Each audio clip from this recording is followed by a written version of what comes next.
Welcome to Penrose Learning, where we make understanding easy. You start by securing access. Log in as admin using a wired or VPN connection so packets aren't missed.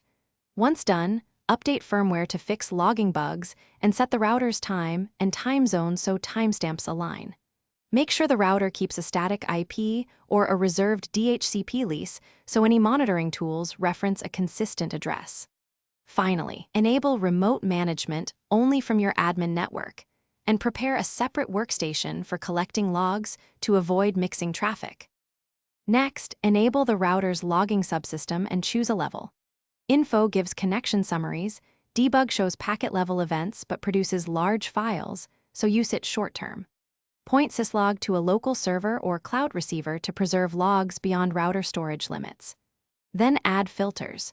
Track specific IPs or MACs, capture DNS queries and firewall, accept /deny events, and enable DHCP leases. These steps let you reduce noise while keeping the data you need for analysis and alerts.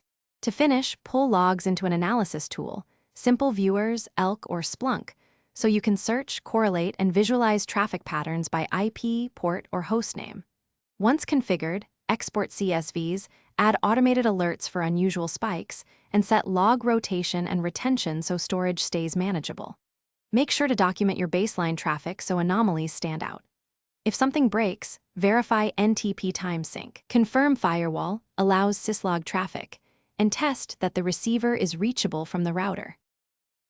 Thanks for watching. If this was helpful, leave a like and consider subscribing. See you next time.